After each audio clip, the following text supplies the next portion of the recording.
Welcome back, everyone. Today we've got a really urgent and, quite frankly, complex explainer ahead of us. Global energy markets are experiencing some extreme volatility right now, and we need to unpack the real-world, cascading implications of China's current energy crisis. We're going to go straight to the data and the expert models to see exactly where the global economy actually stands today. And this brings us right to our central question. Will the China energy crisis trigger a global recession? Now, we need to be crystal clear right from the start. This isn't just about regional politics or, some isolated supply chain hiccups. We are literally talking about global economic survival here. When the world's manufacturing engine suddenly faces a massive energy shortage, the ripple effects, well, they don't respect borders. They're going to hit your grocery store, your shipping costs, and your own country's GDP. To really wrap our heads around the sheer gravity of what we're looking at, we have to listen to the experts at the very top. Fatih Birol, the head of the International Energy Agency, recently called this the worst energy shock the world has ever seen. So the crucial point is, this isn't just standard market volatility. According to the IEA, this is a historic event.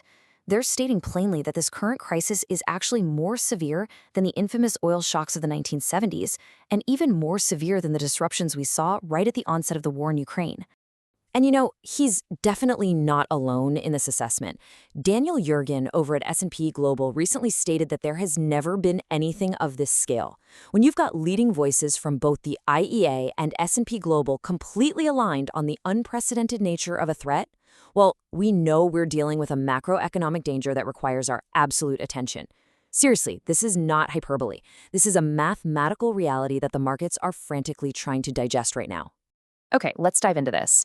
To understand if we're actually heading over the edge, we'll structure our explanation today around 4 key areas. First, the warning signs. Second, modern resilience. Third, the vulnerable dominoes. And finally, the duration factor. Let's start with part 1, the warning signs. Right now, the leading indicators are flashing red. Look, when you want to know if a recession is coming, you look at leading indicators. And right now, major global institutions are sounding the alarm. Both the IMF and the World Bank recently downgraded their global growth forecasts while simultaneously raising their inflation projections. That specific combination, lower growth and higher inflation, is pretty much the classic recipe for economic stagnation. On top of that, UNCTAD, which is the UN's trade body, has specifically warned that developing nations with high debt burdens are uniquely and dangerously exposed to the elevated freight and food costs resulting from this crisis. But I want you to consider this really stark number. Negative 1.3 percentage points. So what does that actually mean? Well, the Dallas Fed ran a model to predict what would happen if the Strait of Hormuz, which is a major global energy choke point, were to close for 3 quarters as a result of compounding geopolitical and energy crises. Their model shows a drop in global GDP growth by 1.3 percentage points.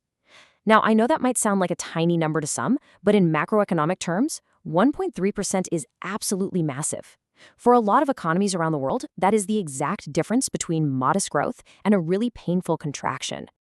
Just to put the absolute scale of this current threat into perspective, let's look back at the infamous 1973 oil crisis, the one that caused massive global inflation and economic pain. Back then, roughly 6% of the global oil supply was removed from the market. But the current threat we're modeling today, it represents a potential removal of 20% of the global oil supply. Mathematically speaking, the blow to global supply we are facing right now completely dwarfs the defining energy crisis of the 20th century. But wait, let's move to part 2, modern resilience, because today's economy is built a bit differently. Before we go ahead and declare guaranteed economic collapse, we really need to look at a hidden plot twist. The global economy of the 2020s is fundamentally different from the 1970s. And this brilliantly illustrates that shift. David Lubin over at Chatham House compiled some fascinating data on what's called oil intensity. Basically, this measures how much oil is required to generate a single unit of GDP.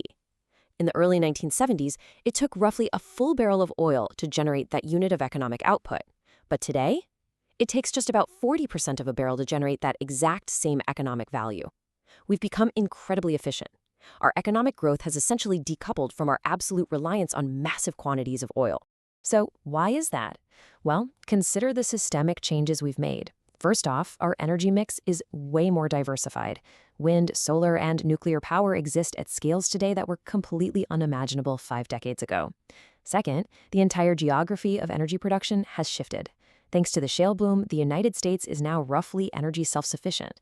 In fact, a massive spike in global oil prices is kind of a mixed bag for the U.S.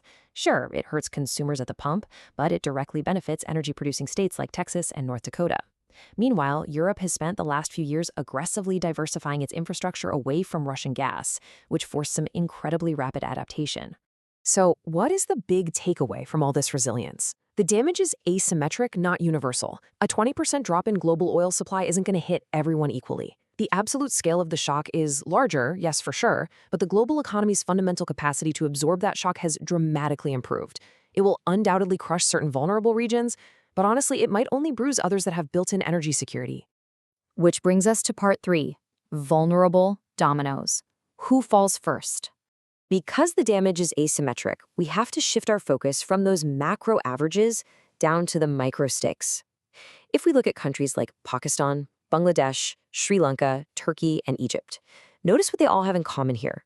They are energy dependent, meaning they have to import their power at highly inflated global prices. They're trade dependent, meaning their economies rely on a healthy global flow of goods that is currently stalling out. And critically, they are heavily debt burdened. These are countries that were already walking a tightrope before this shock even began. The compounding weight of an energy crisis could easily be the perfect storm that pushes them right over the edge into default and severe recession. Let's move to and see how this builds. This localized stress very quickly turns into a global problem. And it all starts with China's unique role as the world's manufacturing engine.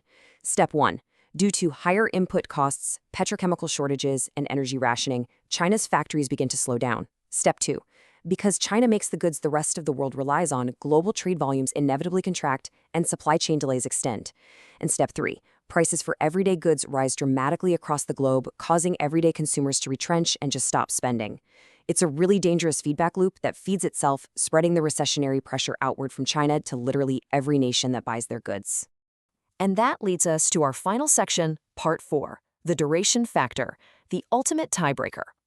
All right, we've seen the terrifying warning signs and we've examined our modern economic resilience. So what is the honest, balanced takeaway derived directly from all this data? A global recession is possible, but it is not inevitable.